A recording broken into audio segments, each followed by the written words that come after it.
de contar con un antiguo amigo de la Universidad de Buenos Aires, el doctor Daniel Mendonca, de la Universidad de Asunción, que nos va a hablar sobre la ontología de las normas.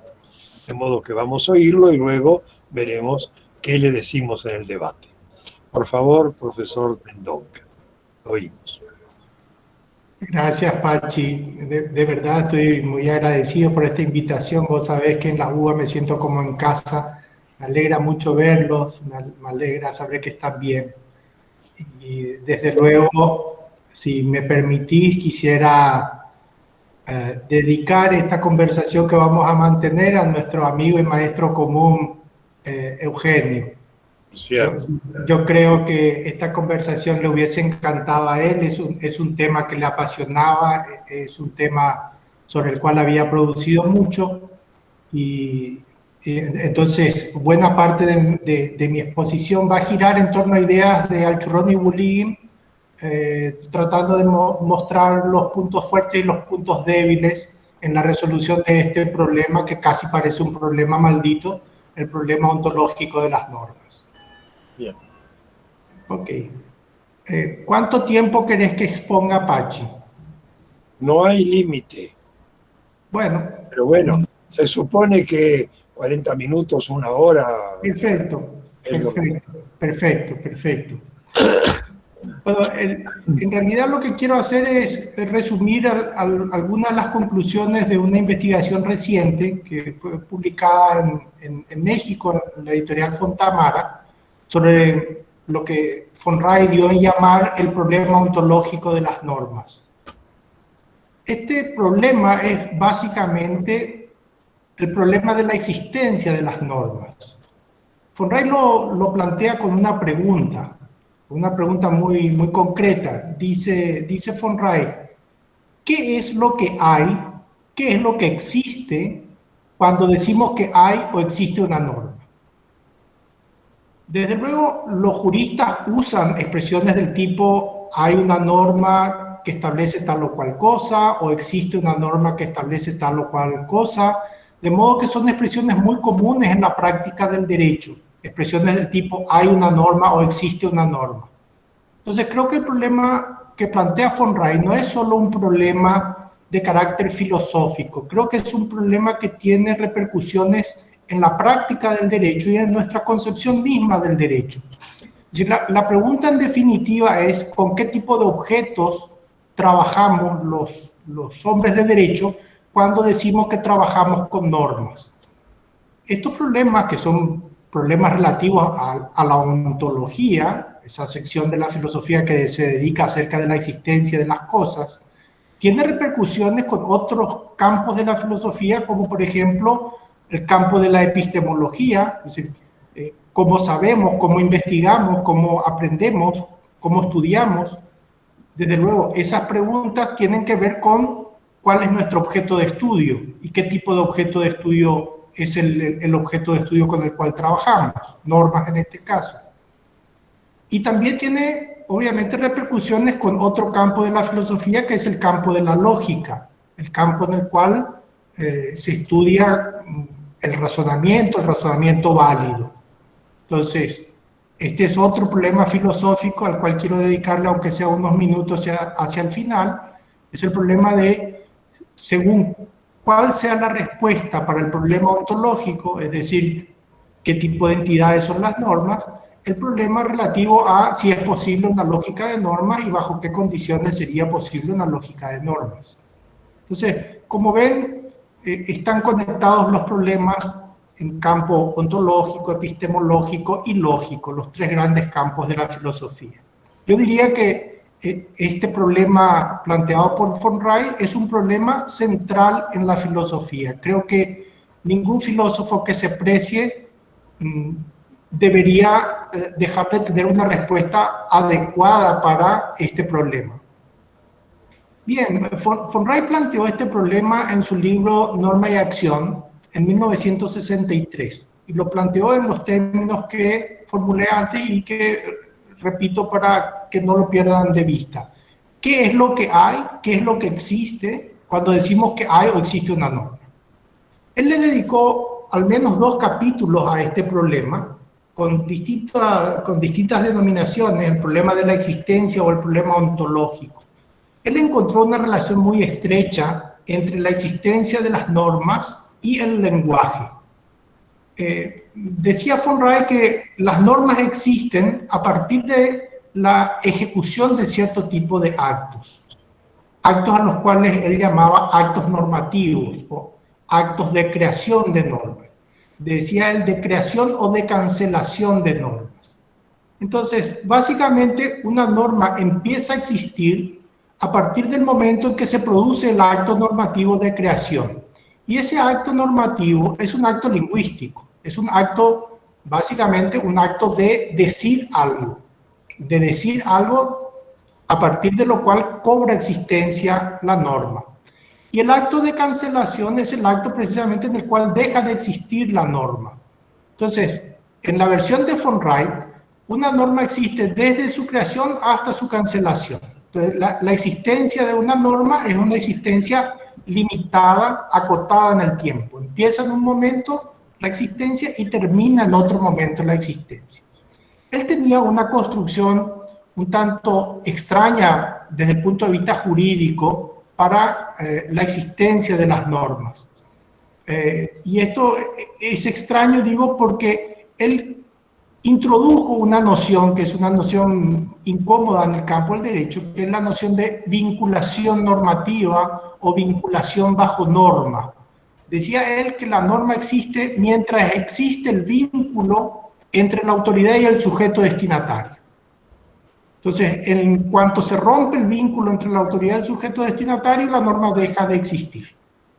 Desde luego, en el campo del derecho esto es extraño, como decía, porque en el campo del derecho la idea de vinculación bajo norma o de vinculación normativa es un tanto incómoda, rara, inútil. En el campo del derecho, ningún jurista diría que una norma existe mientras existe el vínculo entre la autoridad y el sujeto destinatario.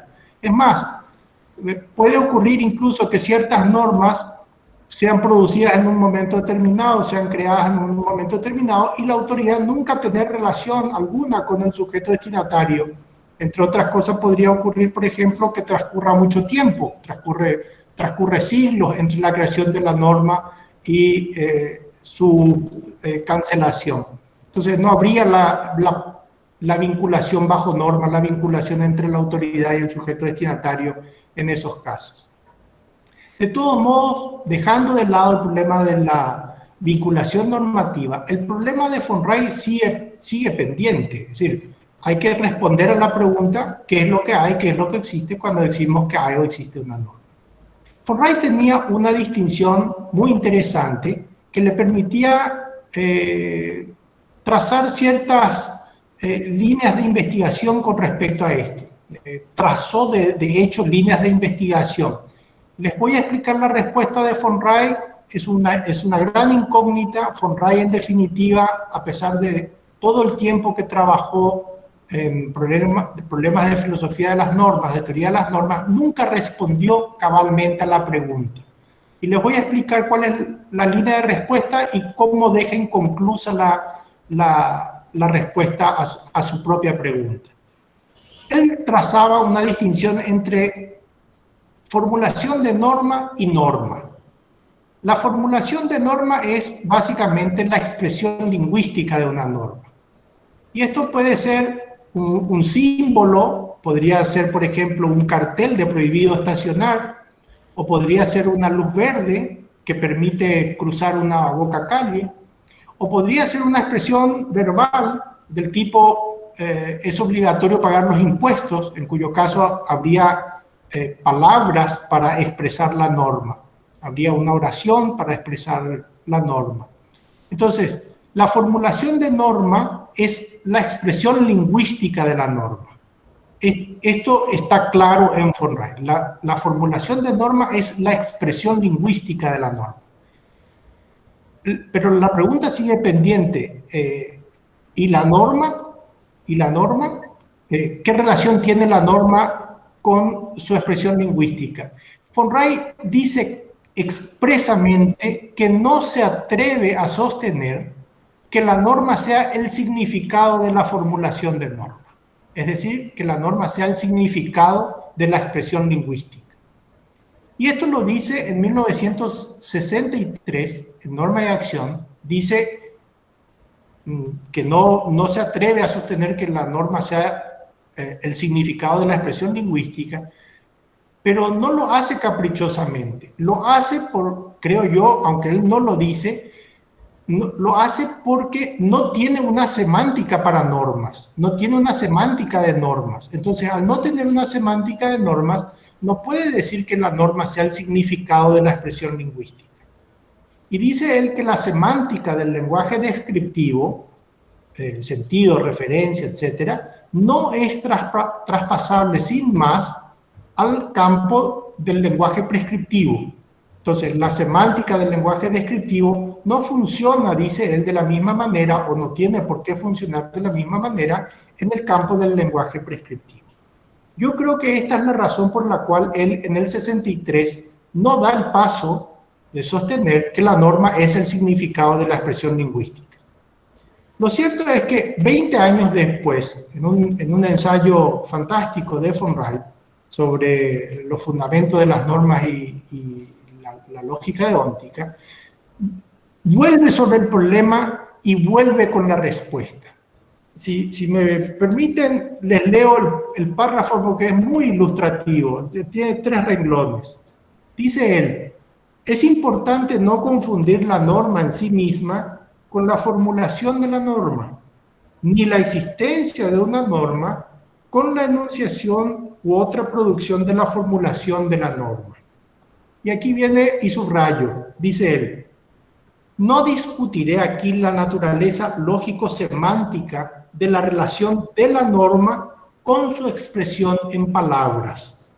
Solo me gustaría decir, de paso, que no creo que sea correcto llamar a la norma referencia o significado o sentido de la formulación de la norma. Fíjense, leo el último renglón. Solo me gustaría decir de paso que no creo que sea correcto llamar a la norma referencia o significado o sentido de la formulación de la norma. Entonces, tenemos la distinción entre norma y formulación de la norma. Sabemos que la formulación de la norma es la expresión lingüística de la norma, pero von Wright no está dispuesto a sostener que la norma sea el significado de la formulación de la norma. Y esto, para entonces, ya estábamos en 1983, habían transcurrido 20 años de reflexión sobre el problema sin que von Wright tuviera una respuesta para ese problema. Entonces, dicho esto y explicado el problema ontológico en la versión de von Wright y la respuesta de von Wright, me gustaría pasar a un par de autores formidables, maestros, amigos, profesores de la Universidad de Buenos Aires, Carlos Alchurrón y Eugenio Bulligin. Les voy a mostrar cómo dieron ellos respuesta a este problema maldito y cómo tuvieron que cambiar incluso de posición para resolver algunas dificultades que el problema planteaba. Vayamos a 1971, al Normative Systems, la obra cumbre de Alchurrón y Bulligin. Como ustedes saben, seguramente, en Normative Systems, ellos introducen una definición elegantísima de norma. Dicen ellos que una norma es un enunciado que correlaciona un caso con una solución. No me voy a detener aquí, me imagino que ya fue objeto de discusión o será objeto de discusión, la relación caso-solución, que es donde está el núcleo central de la teoría de los sistemas normativos de Alchurrón y Bulligin. Me voy a detener, en cambio, en la parte inicial de la definición. Dicen ellos, la norma es un enunciado que correlaciona un caso con una solución. Entonces, subrayo la palabra enunciado. La norma es concebida como un enunciado. Si la norma es un enunciado, parece que la norma es aquello que en la versión de von Wright se denominaba la formulación normativa, es decir, la expresión lingüística, con la diferencia que ahora Alchurrón y Bulin están sosteniendo que esa formulación normativa de von Reich es lo que ellos van a llamar norma. La norma sería una formulación normativa que correlaciona un caso con una solución. Les confieso que a mí siempre me creó muchos problemas esta idea de que las normas son enunciados, entre otras cosas porque ellos tienen un párrafo muy desconcertante en el Normative Systems que les quiero leer porque casi con todo el respeto debido, suena a contradicción. Dicen ellos, 3 renglones, nuestra definición de sistema normativo, dicen ellos, sistema normativo es conjunto de enunciados que contiene todas sus consecuencias lógicas, entre las cuales hay al menos una norma. Es un conjunto de enunciados. Entonces, nuestra definición de sistema normativo, dicen, no prejuzga acerca del estatus ontológico de las normas.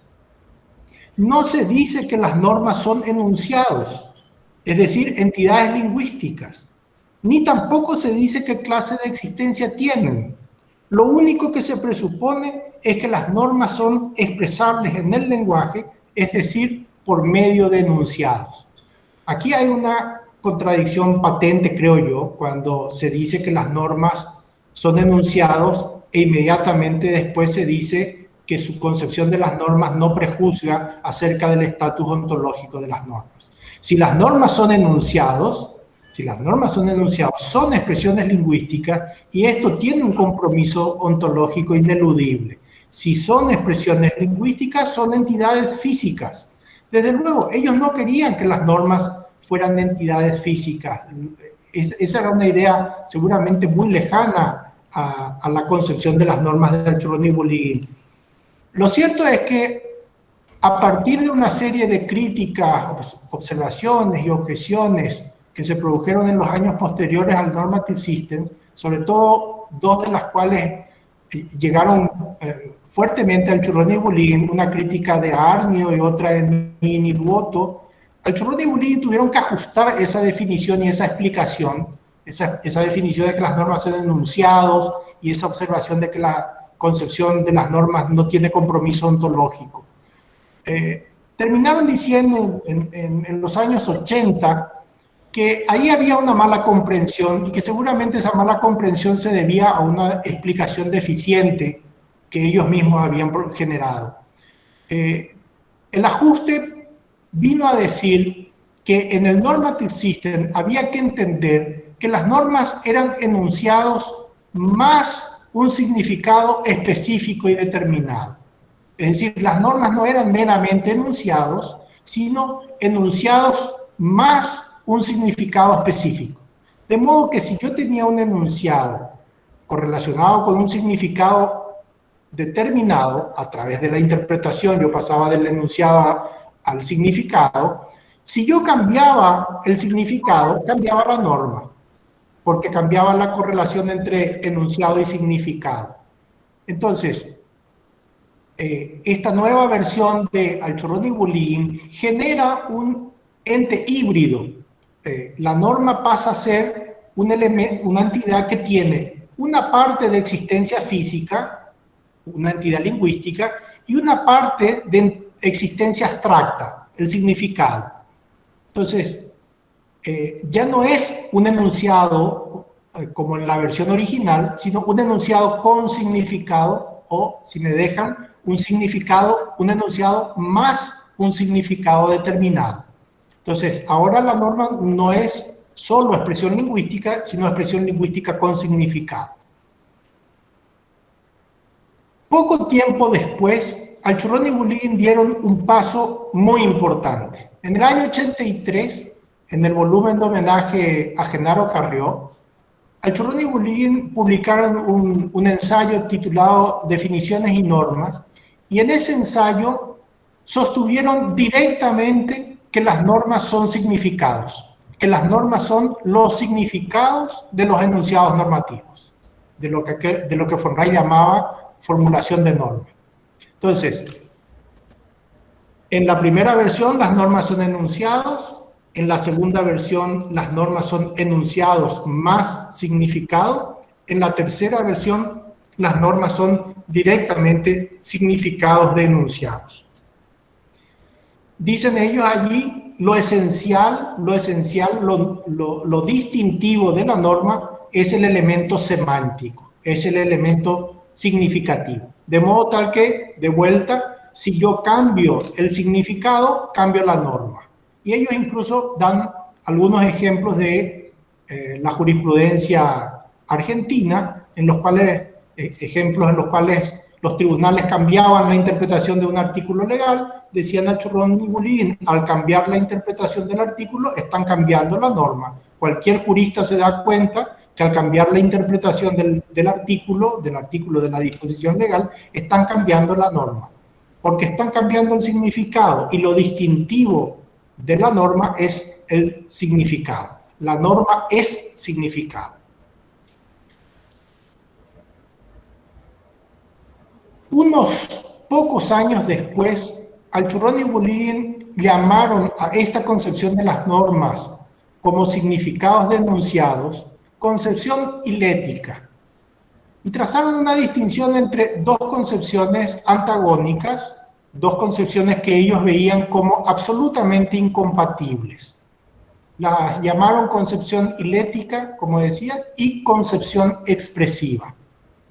Lo distintivo de la concepción hilética es que las normas son pensadas, son concebidas como significados de oraciones, son significados de enunciados, son significados de formulaciones, son significados de expresiones lingüísticas. En la concepción expresiva, en cambio, las normas son vistas a partir del acto de prescribir.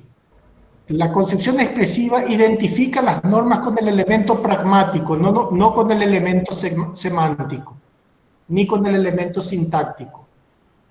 Digamos que en la versión 1, las normas eran entidades sintácticas, eran oraciones, eran enunciados.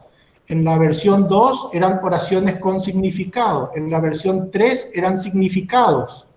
Y en esta versión 4 son, dicen ellos, el resultado del acto de prescribir. El resultado del acto de prescribir. Son básicamente, dicen ellos, prescripciones. Y agregaban, estas dos concepciones son antagónicas, opuestas, y decían, no hay espacio para ninguna concepción ecléctica. Yo siempre me sentí incómodo con esta idea de que no había espacio para una concepción intermedia, para una concepción ecléctica entre la concepción hilética y la concepción expresiva. Ya hace mucho tiempo, y ahora de vuelta reconsiderando el problema, yo creo que sí hay espacio para una posición intermedia, para una concepción ecléctica. Yo diría que la concepción hilética y la concepción expresiva observan el fenómeno normativo desde dos puntos de vista diferentes. El punto de vista semántico y el punto de vista pragmático. Incluso, yo diría que hay tres concepciones o tres perspectivas, tres puntos de vista para observar el fenómeno normativo. Una perspectiva pragmática, yo observo el acto normativo, para usar la terminología de von Wright, el acto en virtud del cual se dice algo, con lo cual se formula la norma, se formula el enunciado en sí, que sería el aspecto sintáctico, y el significado del enunciado, que sería el aspecto semántico. Entonces, yo separaría el aspecto pragmático, el acto, el enunciado que resulta del acto lingüístico, que sería el aspecto sintáctico, y el significado del enunciado, que sería el aspecto semántico. Entonces, creo que hay espacio para una posición ecléctica, intermedia. No creo que las dos concepciones hilética y expresiva sean incompatibles, como se sostenían al Churrón y Bulín. Y si se acepta esto que estoy sugiriendo, distinguir entre el acto normativo, el enunciado normativo o la formulación de norma y la norma como el significado del enunciado normativo, tendríamos dos tipos de entidades. El acto y el enunciado serían entidades físicas. Yo podría ver el acto de decir, yo podría ver la oración, pero desde luego no podría haber una norma. Las normas son entidades abstractas, son significados de enunciados. Entonces, la norma en el fenómeno normativo sería una entidad ideal, no sería una entidad física. En cambio, el enunciado y el acto sí serían entidades físicas, serían entidades empíricas, a diferencia de la norma que sería una entidad ideal, sería una entidad abstracta.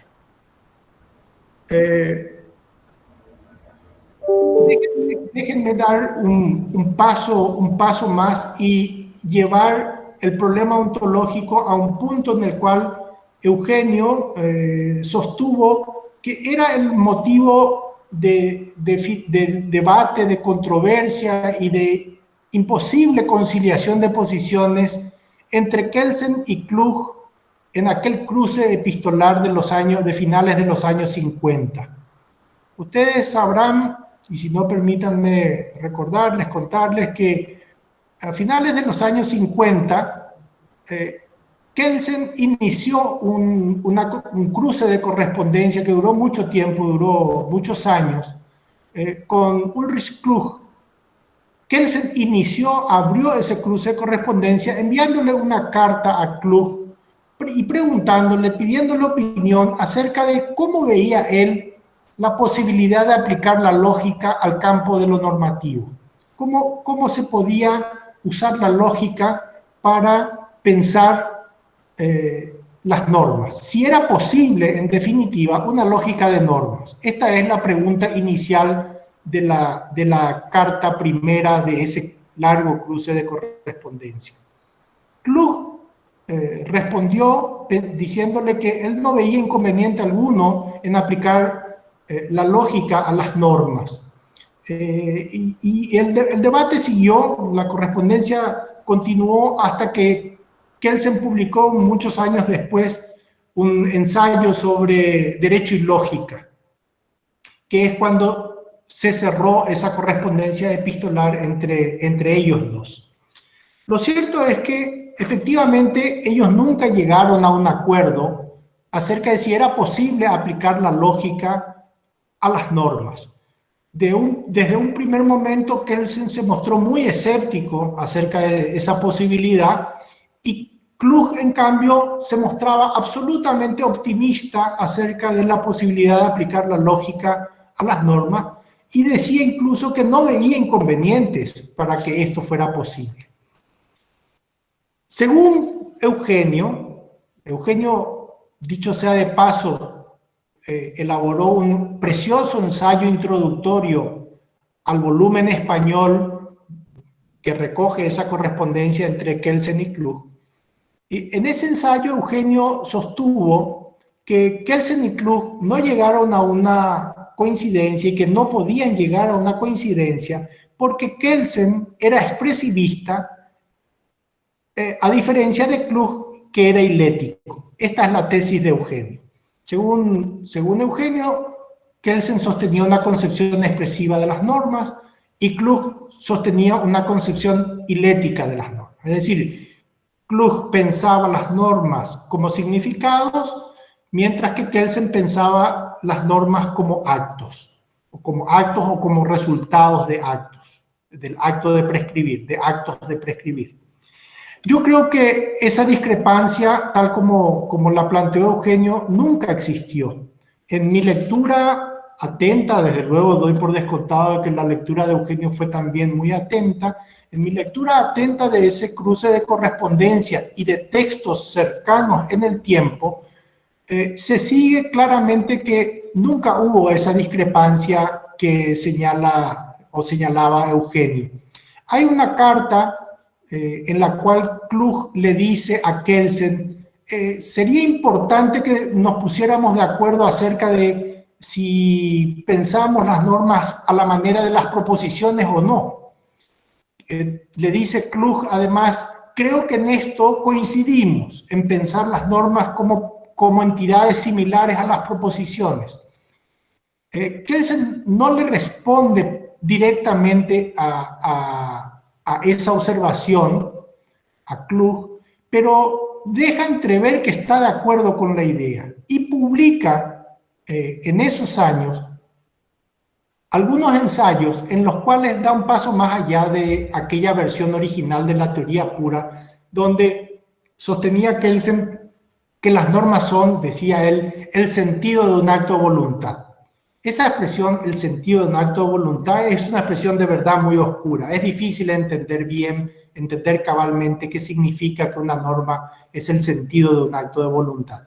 Lo cierto es que en esos trabajos posteriores, ya no estamos en los años 50 o 60, estamos ahora en los años 60, 70, finales de los 60, comienzo de los 70, Kelsen introduce una versión mucho más fina, más compleja, pero mucho más fina, para explicar lo que en definitiva es una norma como entidad. Dice Kelsen, va a parecer un juego de palabras, pero no tengo forma de reproducir la idea más que siguiendo la versión de Kelsen. Dice Kelsen, hay que distinguir el acto de creación de la norma del enunciado que resulta del acto de creación de la norma. Y la norma, dice Kelsen, es el significado del enunciado que resulta del acto de prescribir. Si esto es así, si la norma es el significado del enunciado que resulta del acto de prescribir, Kelsen es tan hilético como Klug. Ambos están pensando que las normas son significados de enunciados. Y Kelsen no está sosteniendo que la norma sea un acto y tampoco está sosteniendo que la norma sea el enunciado que resulta del acto. Está sosteniendo directamente que la norma es el significado del enunciado que resulta del acto. Es decir, él está dando el paso que von Wright no se atrevía a dar. Von Wright tenía los mismos elementos, el acto normativo, la formulación de la norma y la norma, pero no se atrevía a decir que la norma fuera el significado de la formulación de norma que resultaba del acto normativo. Pues Kelsen sí estaba dando el paso, estaba sosteniendo exactamente lo que von Wright no se atrevía a sostener. Seguramente él no se planteaba el problema de cómo explicar el problema del significado de las prescripciones. ¿Qué teoría semántica usar para dar cuenta del significado de las prescripciones? Lo cierto es que si tengo razón, y el problema de la discrepancia entre Kelsen y Klug no era un problema ontológico, la pregunta que surge es, ¿y qué generaba la discrepancia entonces entre Kelsen y Klug? Yo tengo una sospecha que no pasa de ser una conjetura, aunque desde luego una conjetura bastante bien fundada, creo yo. Creo que lo que separaba a Kelsen y Klug era un problema filosófico más profundo, diferente. Era un problema de filosofía de la lógica, no un problema ontológico. No creo, como Eugenio, que el problema fuera una discrepancia ontológica. Creo que el problema era una discrepancia de filosofía de la lógica. Y el motivo de la discrepancia para entonces tenía ya una denominación concreta. Esa denominación le había sido asignada por Alf Ross. El problema que generaba la discrepancia se sigue llamando el dilema de Jorgensen. El dilema de Jorgensen es un dilema maldito. Es un dilema maldito. Es tan maldito como el problema ontológico de las normas. Precisamente el ejercicio que quise llevar a cabo en ese último trabajo que mencionaba fue intentar mostrar que esos dos problemas son problemas acuciantes, el problema ontológico y el dilema de Jorgensen. Son problemas que se convierten en verdaderos quebraderos de cabeza. Quebraron la cabeza de von Wright. Von Wright nunca resolvió el problema ontológico, nunca resolvió el dilema de Jorgensen. Alciurón y Boulin resolvieron a su modo el problema ontológico de varias formas y nunca terminaron de resolver el dilema de Jorgensen. Resumo el dilema de Jorgensen para quienes no estén familiarizados con el tema. En una versión muy simple, El dilema, como todo dilema, tiene dos cuernos. Por un lado, el dilema dice, bueno, la lógica clásica funcionó siempre con valores de verdad. La lógica clásica funciona con valores de verdad. Sin embargo, las normas no tienen valores de verdad. Las normas no son ni verdaderas ni falsas. Entonces, y aquí viene el dilema. Si mantenemos la lógica clásica, no habrá lógica de normas, porque las normas no son ni verdaderas ni falsas y la lógica funciona con valores de verdad. Alternativa, si queremos una lógica de normas, si pensamos que es posible una lógica de normas, entonces habrá que introducir algún ajuste, alguna variación a la lógica clásica, porque la lógica clásica funciona solo con valores de verdad y las normas no son ni verdaderas ni falsas. Entonces, este dilema maldito, creo yo, era el motivo de la discrepancia entre Kelsen y Klug. Y vuelvo sobre algo que expliqué antes. El motivo de la discrepancia estaba en el dilema, digo, porque Kelsen era un antirrealista y Klug era un realista. Esto significa, Kelsen sostenía efectivamente que las normas no son ni verdaderas ni falsas, pero Klug, sin embargo, sostenía que las normas sí son verdaderas o falsas. Esto es lo que en la más reciente teoría de las normas se llamó cognoscitivismo o no cognoscitivismo de las normas. En definitiva, si cambiamos la denominación realismo-antirrealismo, Klug era un cognoscitivista, pensaba que las normas eran verdaderas o falsas.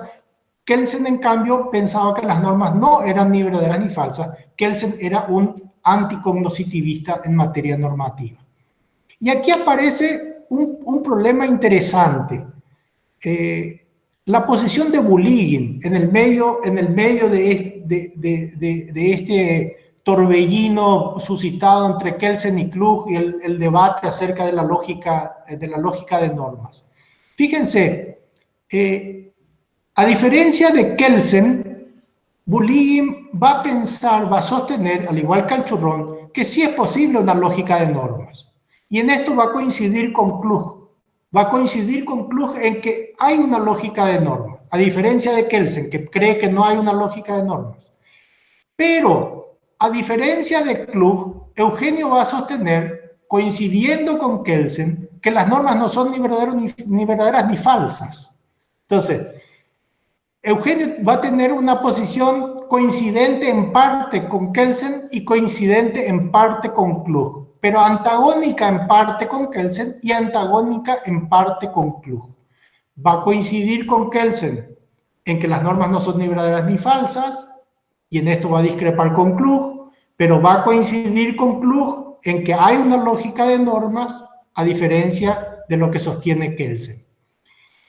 El gran problema que plantea el dilema de Jorgensen es hacerse cargo precisamente de explicar cómo es posible una lógica de normas si las normas no son ni verdaderas ni falsas, si las normas no tienen valor de verdad. Este problema quedó sin resolver para Kelsen, para Klug, para von Wright, para Alchurrón y para Bulligin. De modo que no pueden sorprenderse ustedes de que este sea todavía un problema pendiente, al igual que el problema ontológico. Espero haberles divertido por lo menos unos minutos. Les agradezco mucho su atención y, por supuesto, abiertos al debate, Pachi, como vos dispongas.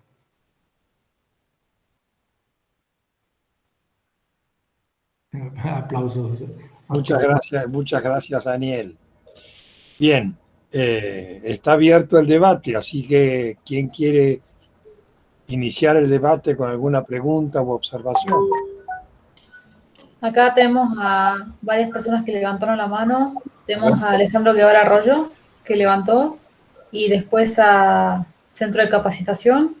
Después sigue el doctor Barbarosh, y bueno, después seguimos. Bien, adelante. Bueno, gracias, profesor. Mendonca. Buenas noches.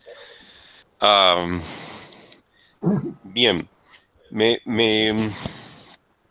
parece que o tengo la intuición o la impresión de que bajo ontología se tienden a incluir ontología de normas, se tienden a incluir una multitud de problemas ontológicos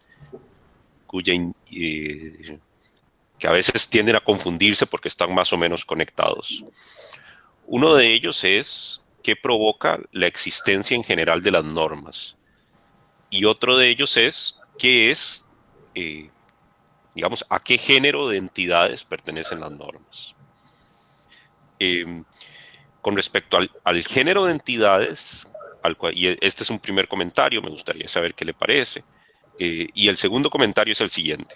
Mi impresión es que no puede ser que las normas pertenezcan al género de las entidades abstractas necesariamente conectadas con el lenguaje o con expresiones lingüísticas, al menos porque el mismo lenguaje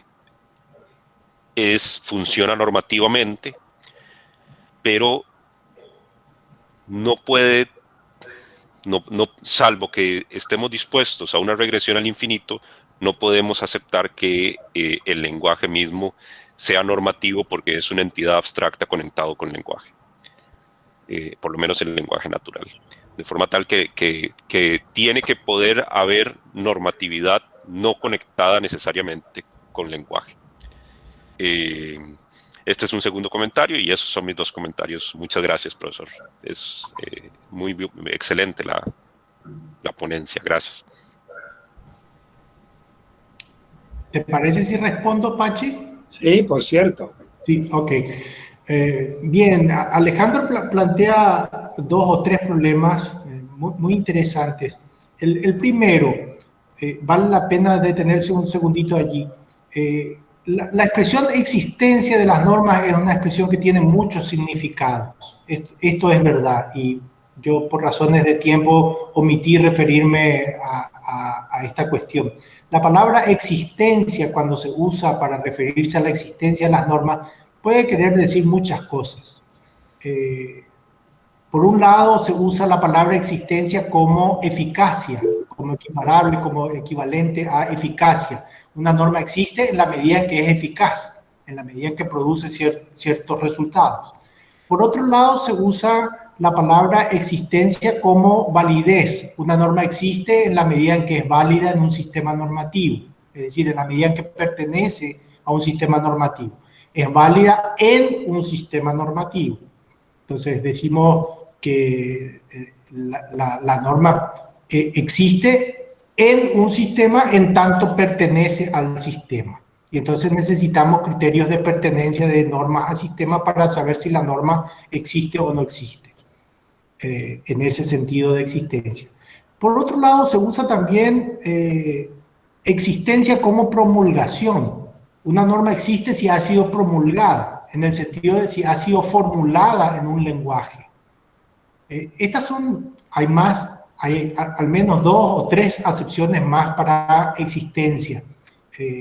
Existencia como eficacia, existencia como pertenencia, existencia como aplicabilidad, existencia como vigencia, existencia como promulgación.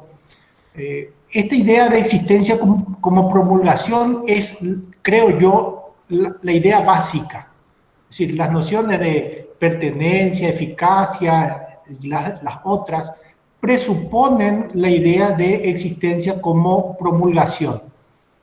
Promulgación en el sentido de formulación en un lenguaje. Aunque allí aparece otro problema, que es el problema de las llamadas normas derivadas, normas que nunca fueron formuladas en el lenguaje y que sin embargo admitiríamos su existencia, normas que se deducen lógicamente de otras normas que sí han sido formuladas en el lenguaje. Esto que Alchurrón y Bulín llamaban las normas derivadas. Las normas derivadas no han sido formuladas en el lenguaje, sin embargo, todos los juristas aceptan que este tipo de normas hay o existen. ¿En qué sentido hay o existen? En el sentido, bueno, de que como entidades que se deducen de otras que sí han sido formuladas, de algún modo sirven para guiar conductas también. Este es un primer problema, y en esto Alejandro tiene razón, vale la pena prestar atención a la palabra existencia en el contexto de existencia de una norma. Efectivamente, este problema es distinto del problema que von Rey llama el problema ontológico: qué es lo que hay, qué es lo que existe, qué clase de entidades son las normas. ¿Son entidades abstractas? ¿Son entidades empíricas? Efectivamente, ese es otro problema. Yo creo que por eso von Rey separa los capítulos y le dedica un capítulo a la relación entre existencia de las normas y lenguaje, y por otro lado le dedica un capítulo a la ontología de las normas y se detiene en la ontología de las normas prescriptivas, porque no se olviden, von Rey tiene 6 tipos de normas en el primer capítulo. Entonces, en el primer capítulo él dice la palabra norma es ambigua, aquí hay al menos 6 significados para la palabra norma, o si se prefiere, 6 tipos de normas. Normas técnicas, normas ideales, normas prescriptivas, normas consuetudinarias, toda la lista. Y dice, me voy a prestar atención solo al problema ontológico de las normas prescriptivas. Y agrega, es muy difícil imaginar que la solución sea la misma para todos los tipos de normas. Desde luego, la existencia de una norma prescriptiva no es la misma que la existencia de una norma consuetudinaria, y no es la misma que la existencia de una norma moral.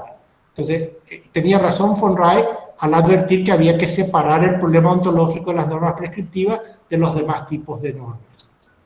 Y el tercer problema de Alejandro es, creo yo, el más difícil, el más escurridizo. Es decir, si las normas pueden ser pensadas como entidades que no sean significados. Sí, claro, pueden ser pensadas como enunciados. Desde luego, uno, como a la manera del Churro de Bulín del 71, uno puede decir que las normas son enunciados, pero le queda pendiente el problema de qué papel cumple el significado del enunciado, o a qué le llama uno norma si la norma es el enunciado y resulta que el significado queda aislado del enunciado. O se toma aquella versión del híbrido. La norma es el enunciado con un significado específico y determinado. Esa sería la solución para el problema de Alejandro, creo yo, si uno no está dispuesto a dar el paso de sostener que las normas son significados y por lo tanto son entidades ideales, son entidades abstractas. Gracias. ¿Quién seguía? Seguía el centro de capacitación. Doctor, muy buenas tardes. Mi nombre es Martín Cuellar, del Perú. Muchas gracias por su ponencia. Permítame hacerle 2 preguntas. La primera de ellas se debe al interés que me generó lo que usted explicaba acerca de la lógica clásica versus la lógica de las normas, ¿no? ¿Qué tanto las tesis de maestrías o de doctorados que usted ha podido ver están abordando estos temas como para poder, digamos, tener una información que podrían servir para futuras tesis aquí en la maestría, ¿no? Y la otra inquietud es por el lado de las normas tributarias y las normas éticas, que tanto en el mundo de las normas que usted nos ha explicado y clasificado, estas normas ameritan una prioridad por su naturaleza, ¿no? Las normas tributarias y las normas éticas. Muchas gracias, doctor. Un placer, Martín, un placer, Martín. Respecto del problema de la lógica de normas, esta es una disciplina que se convirtió en un campo de producción de investigaciones sencillamente abrumador. Lo que hay de producción en materia lógica deóntica es inabarcable. Yo diría como lectura inicial, como lectura básica, un libro pequeñito del profesor Guibur, que se llama Lógica, Proposición y Norma, escrito con 2 colegas de la Universidad de Buenos Aires, Chávez y Urquijo. Te diría que empieces por allí. Ese es un librito que podría considerarse una joyita. desde luego te abrirá un campo de estudio y un campo de reflexión fantástico.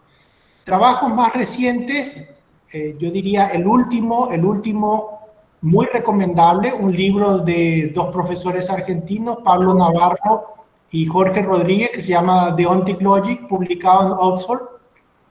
Te diría entonces que empieces con el del profesor Guibur y que pases al libro de Navarro y Rodríguez sobre lógica deóntica. Con esos dos libros creo que tienes para divertirte unos cuantos meses. Y con respecto al campo de las normas tributarias, tienes mucha suerte, porque tenemos un amigo que es el más importante tributarista brasileño, Eurico Diniz de Santi, que es un fanático del profesor Guibur, es amigo nuestro y lector asiduo del profesor Guibur, que se dedica, entre otras cosas, a mostrar la utilidad de todos estos problemas de filosofía analítica en el campo del derecho tributario. Tanto que ha generado un tipo de investigación en el Brasil que llaman derecho tributario analítico. Entonces, si quieres la conexión con Eurico, se la pides al profesor Guibur, que establecerá una relación, un vínculo muy interesante. Sigue el doctor Barbarosh y después el doctor Guarinoni.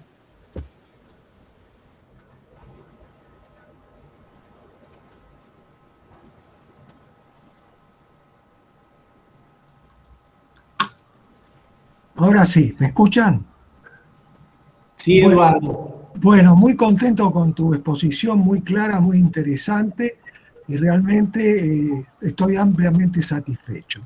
Tengo una impresión que yo siempre he seguido a Kelsen en el sentido de que la norma es, por un lado, un aspecto empírico, que es el acto de voluntad, y el resultado es el significado de ese acto. ¿Cómo lo podríamos encuadrar dentro de la división que Osti hace entre actos locucionarios, ilocucionarios y perlocucionarios? Yo creo que los actos ilocucionarios en alguna medida permiten establecer el significado prescriptivo de la norma. Es decir, que la norma tiene un significado prescriptivo y por eso no es ni verdadera ni falsa. Entiendo que de esa manera podríamos cubrir el aspecto expresivo y el aspecto ilético. Es decir, acumular los dos en ese sentido. Y por otro lado, en cuanto a la existencia de la norma, estoy de acuerdo contigo, pero faltaría una que ha sido muy criticada y sostenida por Kelsen, que fue la fuerza obligatoria, que empezó con la crítica de Al Ross y ahí parece que Kelsen quedó crucificado directamente. Pero si hubiera una fragmentación entre las normas morales y las normas jurídicas, entre la moral y el derecho, evidentemente que el aspecto perlocucionario del lenguaje sería aparte también distinto, es decir, el aspecto pragmático. Y por otro lado, en el sentido de que uno puede sostener que hay obligatoriedad en las normas jurídicas y no perder el sentido de obligatoriedad, como escuchaba en una reunión anterior donde se habla de restricciones o desde el punto de vista del realismo jurídico, y desaparece el criterio de obligación porque tendría un aspecto metafísico. Evidentemente que en la práctica social todos hablamos de obligaciones jurídicas. Los que practicamos el derecho también hablamos de obligación jurídica. Yo no le puedo decir a un cliente, mire, usted no tiene una obligación jurídica porque eso es una entidad metafísica. En todo caso tendrá una obligación moral. Pero si yo tengo una obligación moral, ¿para qué cumplo la norma? ¿Qué obligación tengo de cumplirla o de aplicarla o de aceptarla? Bueno, un poco es eso, pero creo que la fuerza obligatoria no tiene el carácter metafísico que Alf Ross le adjudicaba a Kelsen. Creo que Kelsen puede salvar la noción de existencia de norma como de validez como fuerza obligatoria también. Bueno, está todo mezclado un poco lo que dije, pero bueno, Espero que se haya entendido la pregunta. Entendí cabalmente tus observaciones, Eduardo. Te agradezco mucho el comentario elogioso. Para los que no estén tan familiarizados con una observación como la del profesor Barbarosh, la distinción entre acto locucionario, ilocucionario y perlocucionario de Austin. Me detengo un segundito porque esto fue objeto de discusión en uno de los ensayos de Alchurrón y Bulliin, en el cual trataban de explicar cuál era la ontología de las normas. Pero me refiero a un ensayo que está en el volumen de análisis lógico y derecho, se llama Fundamentos pragmáticos para una lógica de normas. Es del año 84, si mal no recuerdo. El acto locucionario es el acto de decir algo. El acto ilocucionario es lo que se hace cuando se dice algo. Por ejemplo, si yo digo buenas noches, estoy saludando, me estoy comunicando con ustedes para saludar. Y el acto perlocucionario es el efecto que se produce al hacer lo que se hace diciendo lo que se dice. Otra vez parece un juego de palabras, pero no hay escapatoria. El acto perlocucionario es el efecto que se produce cuando se hace lo que se hace diciendo lo que se dice. Acto locucionario, acto de decir. Acto ilocucionario, el acto de hacer algo. Y el acto perlocucionario, el efecto producido al hacer lo que se hace diciendo lo que se dice. Bien, si uno toma la distinción acto locucionario, acto ilocucionario y acto perlocucionario, ante el acto normativo, el acto de decir, por ejemplo, pónganse de pie, o el acto de decir, apaguen sus ordenadores, este es el acto de decir. Lo que hago cuando digo es ordenar. Y luego veremos cuál es el efecto que se produce. Si ustedes no obedecen, apagarán sus ordenadores o no, y se pondrán de pie o no. Ese será el efecto producido al hacer lo que hice, diciendo lo que dije. Entonces, Alchurrón y Bulliin trataron de construir una lógica de normas a partir de estos elementos de la pragmática del lenguaje. Tuvieron muchas dificultades y fue, creo yo, ellos mismos lo decían, un intento fallido. Pero como ocurre con los grandes maestros, uno aprende incluso de los intentos fallidos. Lo que aprendimos de aquel intento de fundamentos pragmáticos para una lógica de normas fue muchísimo, sobre todo más que respecto de la promulgación, respecto de la derogación, tema del cual vale la pena que nos ocupemos algún día. Gracias, Eduardo, por la observación. Seguimos con el doctor Guarinoni y no se olviden que tienen la manito para levantar y le damos la palabra.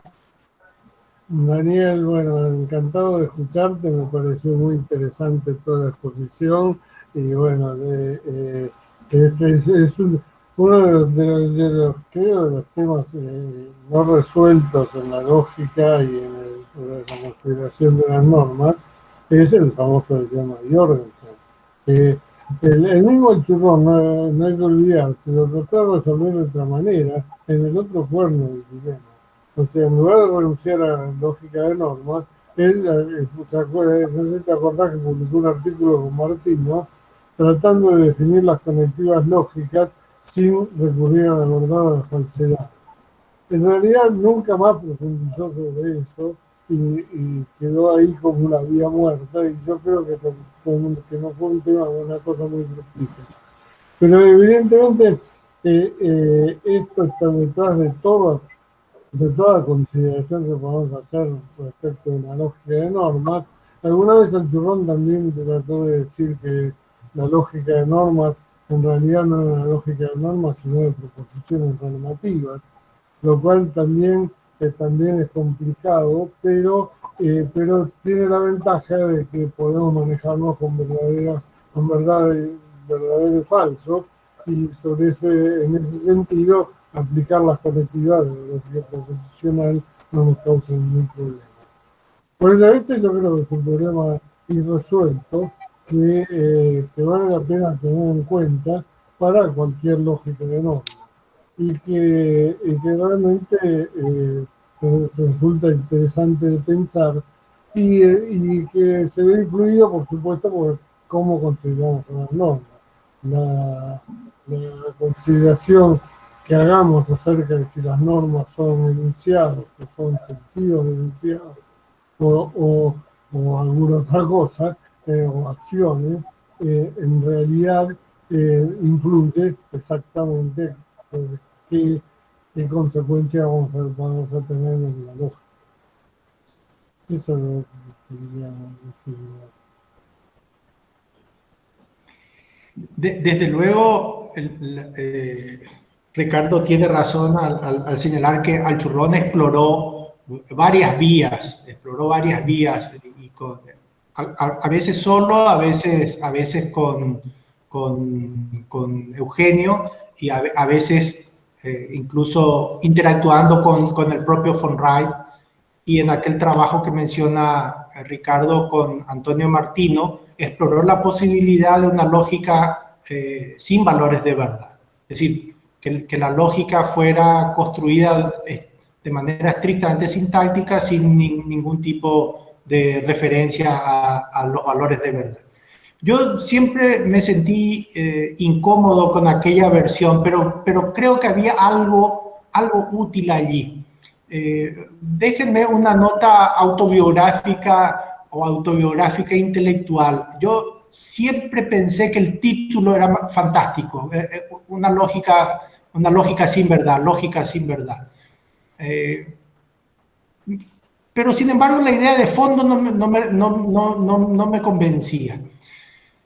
En un evento al que fuimos, al que asistimos, creo que estaba Ricardo, seguro que estaba Pachi, en Vaquerías, Córdoba, con motivo del homenaje a Ricardo Caracciolo.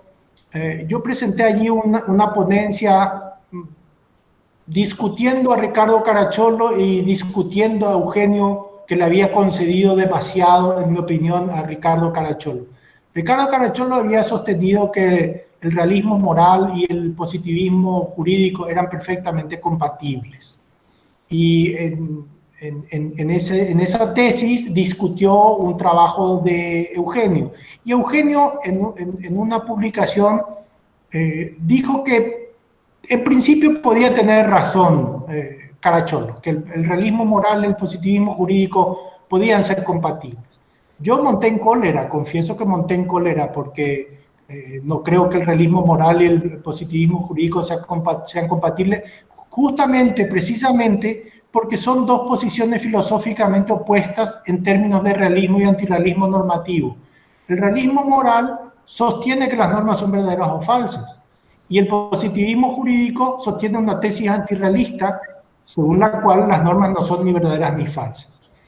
Esta cuestión a mí me resultaba particularmente importante, particularmente útil, y volviendo de Córdoba, en el aeropuerto de Ezeiza, en la cafetería, me cayó una ficha, y esa ficha es la que aparece en el último capítulo del librito que les remití a través de Pachi.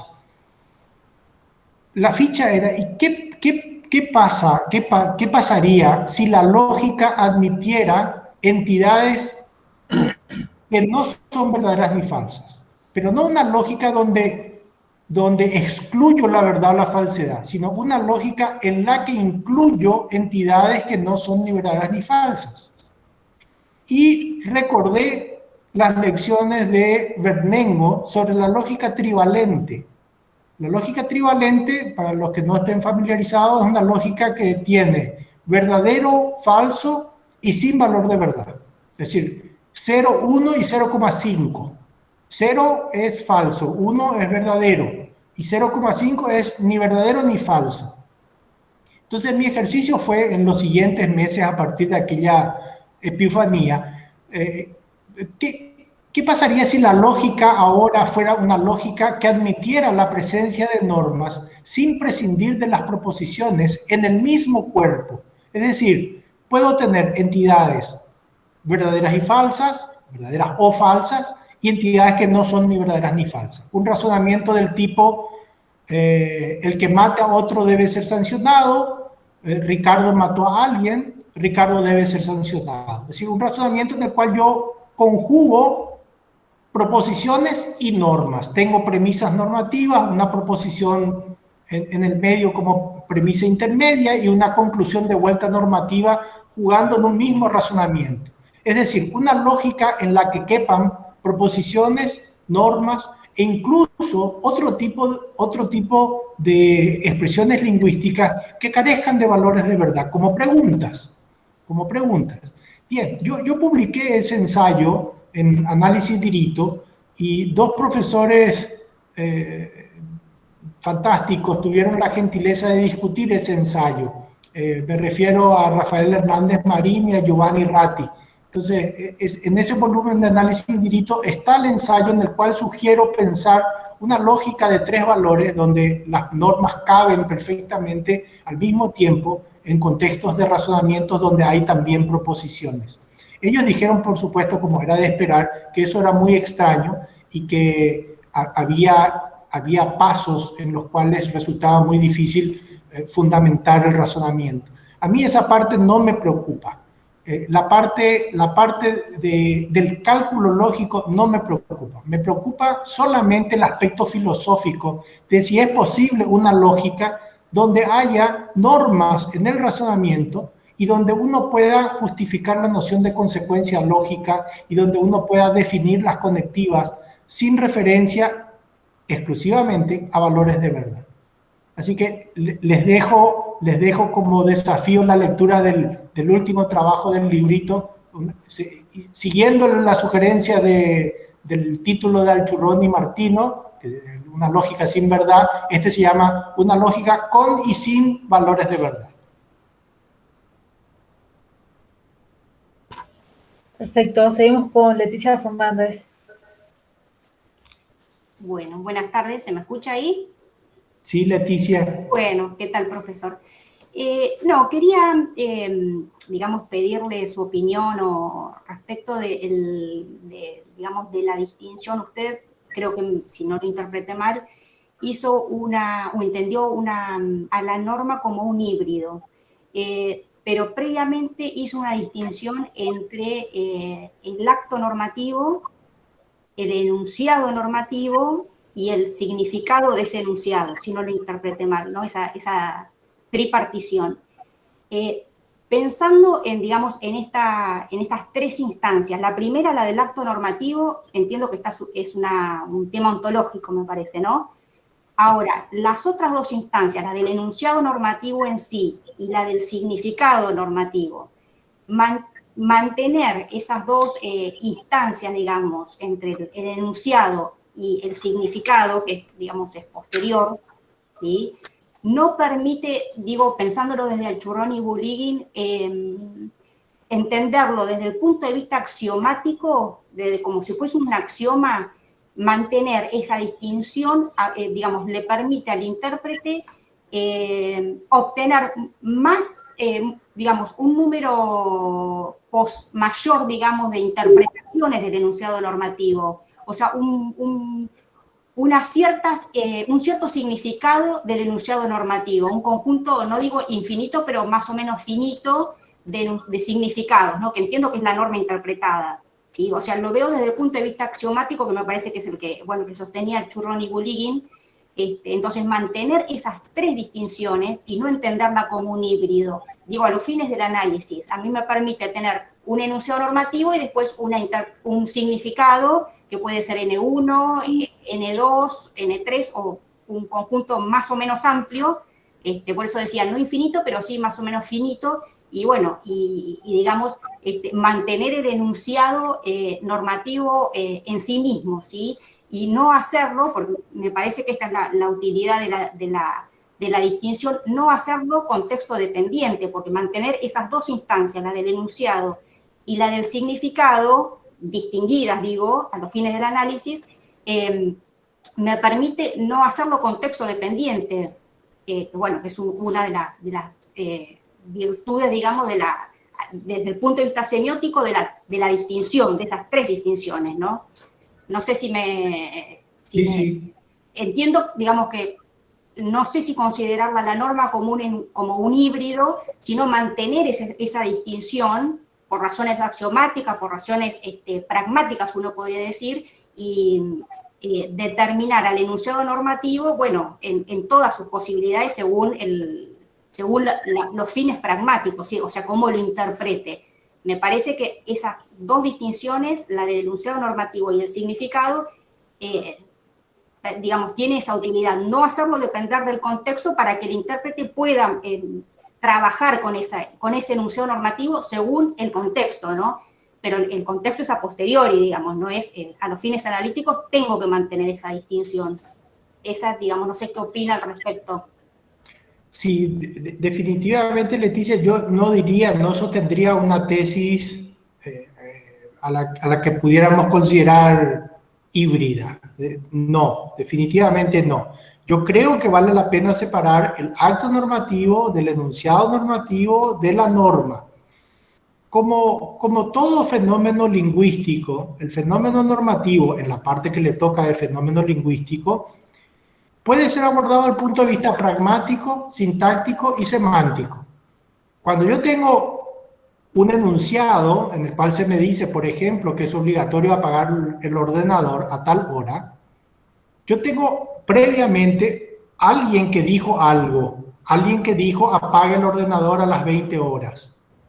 Entonces, alguien que dice algo me pone ante un acto normativo, del cual resulta un enunciado normativo, que es el aspecto sintáctico. Pero ese enunciado normativo tiene un significado, que es el aspecto semántico. Entonces, yo no diría que es un híbrido. No diría que es un híbrido. Son entidades distintas. El acto normativo, el enunciado normativo y la norma. El aspecto pragmático, el aspecto sintáctico, el aspecto semántico. Ahora, ¿a qué decido llamarle norma? Y en mi propuesta, norma sería el significado del enunciado que resulta del acto. O sea, no diría que la norma es un híbrido, no. Claramente, la norma está identificada con el elemento semántico del fenómeno. Claro, esto puede crear problemas porque en tanto y en cuanto cambie el significado del enunciado que resulta del acto, estará cambiando la norma. Porque la norma es un significado. Esto parece incluso compatible con la práctica cotidiana de los tribunales. Cada vez que los tribunales cambian la interpretación de una disposición legal, están cambiando el derecho. Cuando la Corte me dice que el artículo tal se entiende de tal manera y un año después o 10 años después me dice que cambia la interpretación, pues me cambió el derecho. Eso no me crea problema. Creo que incluso es una buena conexión con la práctica del derecho. Gracias por la observación, Leticia. Gracias. ¿Quién sigue? No tenemos por ahora más preguntas. Gente que haya levantado la mano. No hay nadie más. Bueno, en ese caso solo nos queda agradecerle al profesor Mendonca. Yo además le agradezco toda la propaganda que me hace.